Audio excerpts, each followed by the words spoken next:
dear body. Thank you. Thank you for always forgiving me, no matter what I've said or done to you. I'm sorry I ever doubted you. For each time I thought that you weren't enough. I'm sorry that you suffered and for how much pain you felt. The pain that I caused you. Thank you for forgiving me. I'm sorry that I thought you were the enemy, and for all the lies that I believed about you, for all the danger that I put you in. I'm sorry that I hated you so much, and I'm sorry I used you as an outlet for my pain.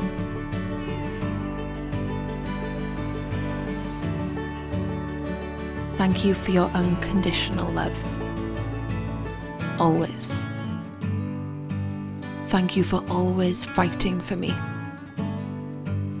for giving me a strong heart, one that never failed to beat on a new day. Thank you for patiently waiting for me to return home to you, for believing that the pain you felt could save someone else feeling it one day. Thank you for never giving up on me. Thank you.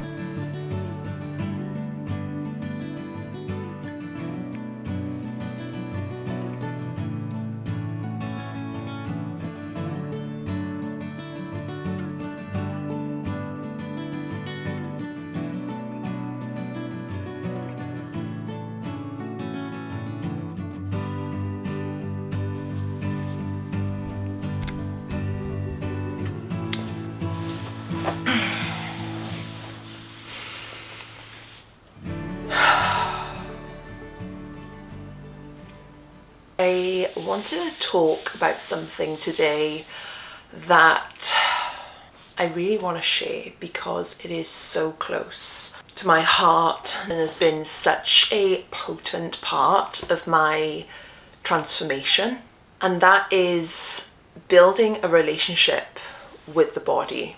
How important it is, how sacred it can be, and how it can really change your life. And I think, at least for me, growing up, there was this disassociation with it, and just this thought that it was just this thing that I got to change and manipulate to look however I wanted it to look, however I wanted to feel.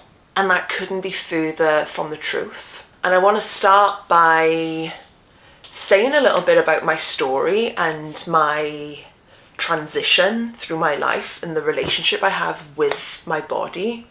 It all started when I was 13 going on 14 years old. My granddad died and I was so close to him, and I almost looked at him like a second father to my own father. And he died quite abruptly. He wasn't ill, no one knew he was ill, and as a child, I felt this deep grieving process that I didn't realise at the time. And there was just this sudden loss in my life. And as a 13-year-old, I just didn't know how to process that. Along with that, I was having a really hard time in school and grieving and going through all those emotions of losing a loved one, not knowing at that age how to even grieve or feel emotions, release them. All I was consumed with was this grief and this loss, and almost this veil that came over me to life. I couldn't interact with anyone. I couldn't see anything else apart from these deep, overcoming feelings of grief and sadness. And that's when everything changed. I don't even know how it started, but I started controlling my food. So my life felt really, really out of control. My grandfather dying, totally out of my control.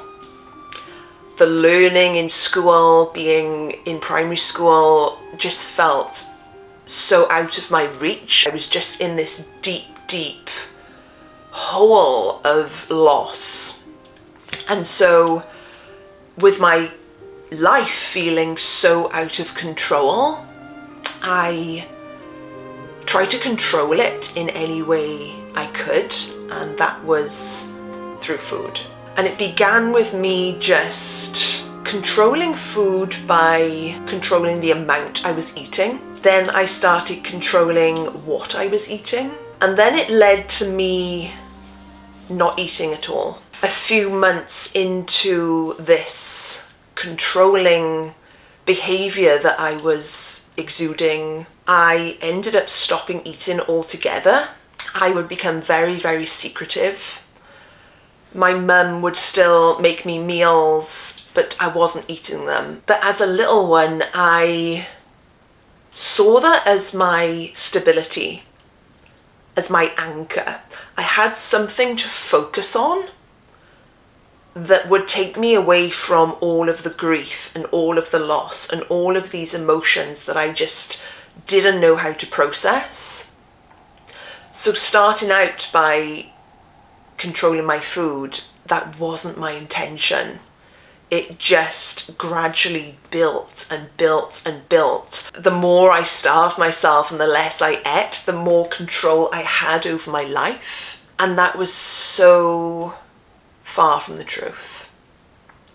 It was a way of me numbing and dissociating with this body, because this body felt so unsafe, and it felt that I was just losing myself, and I was feeling all of this loss and abandonment because my grandfather suddenly wasn't there. To suddenly controlling my food and having this anchor point and having this control suddenly over this body that felt so out of control inside. My mum started to realise.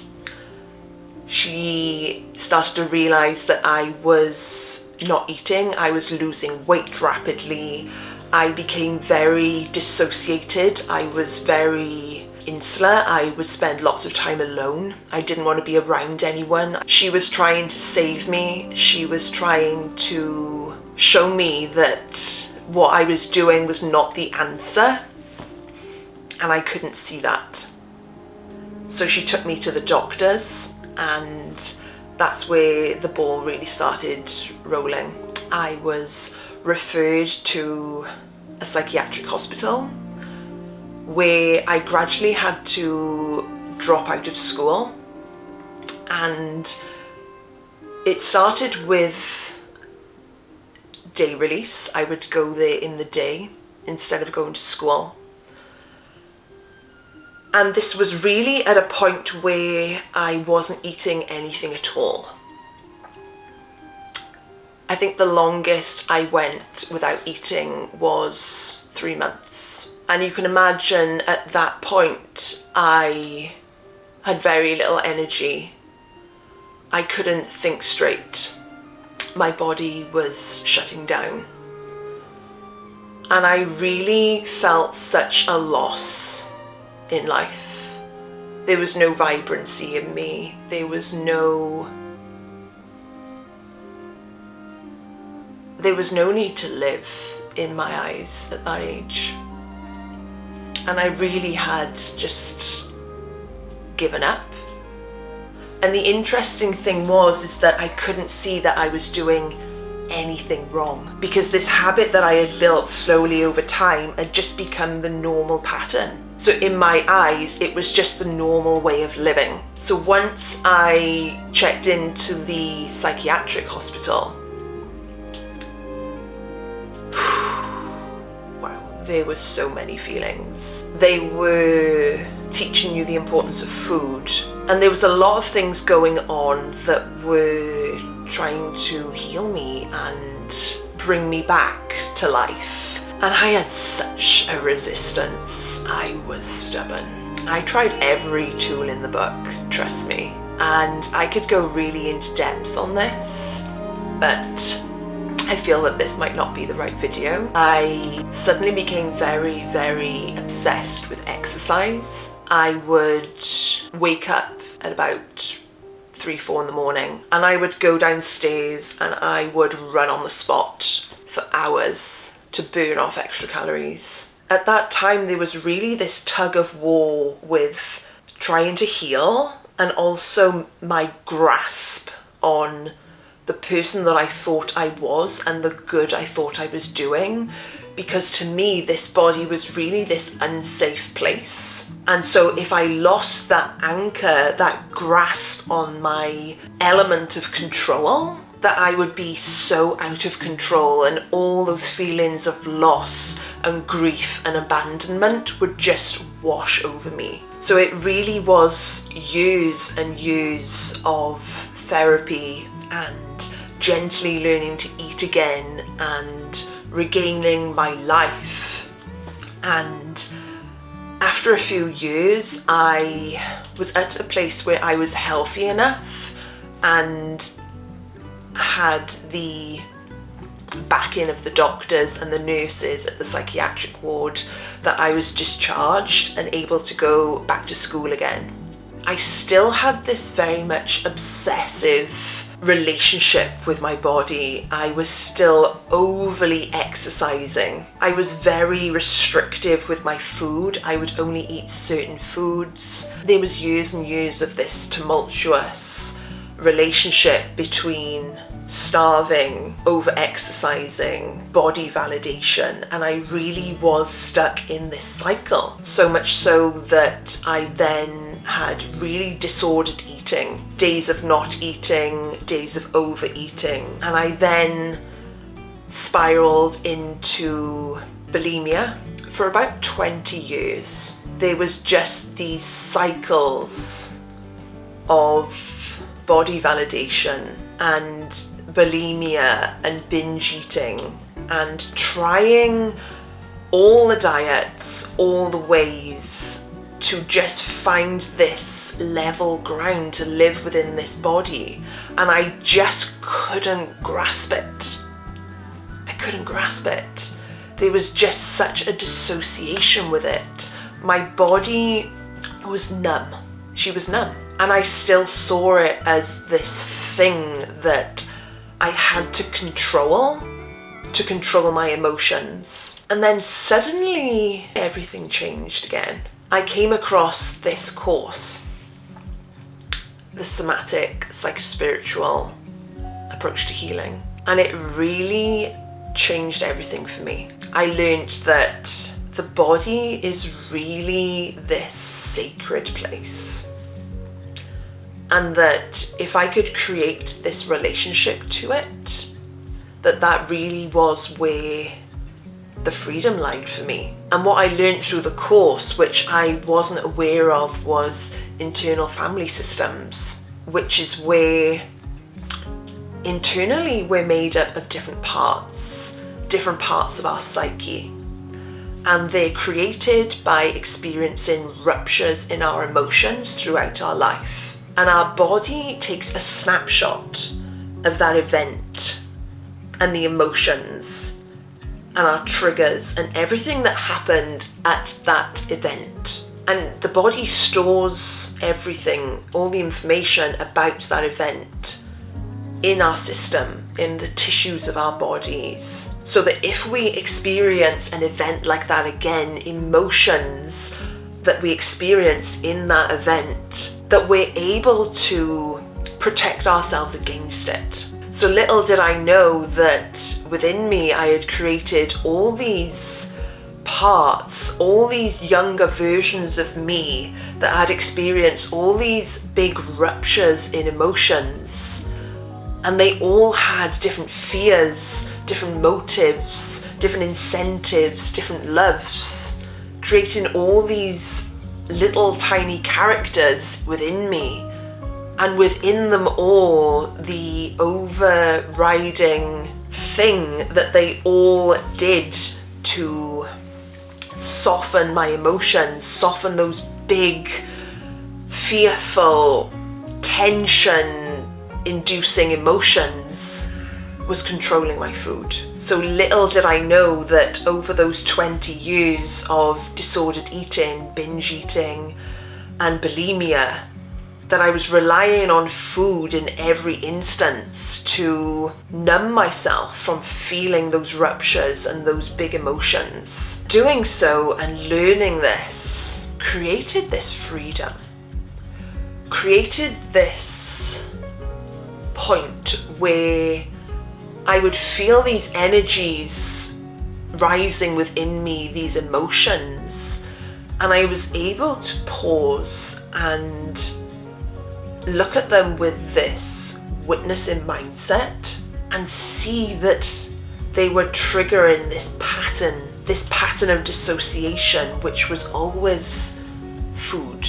I was able to pause and create this new pattern of noticing them as they're arising and not trying to numb them and cover them up and make them go away, but learning to have presence and awareness and building up the pattern of being able to feel them. And I learned that any emotion felt fully dissolves completely. So I was able to sit with these uncomfortable emotions, fear, tension, abandonment, this loss, this grief, this anxiety, and allow them to be there and witness them without trying to get rid of them and cover them and numb them with food. So much so that they would pitter away. And the more I did that, the less they took over me and the less I associated with them as a part of me and who I was. And that I realized that underneath there was just this little girl that was trying to heal herself and trying to help herself.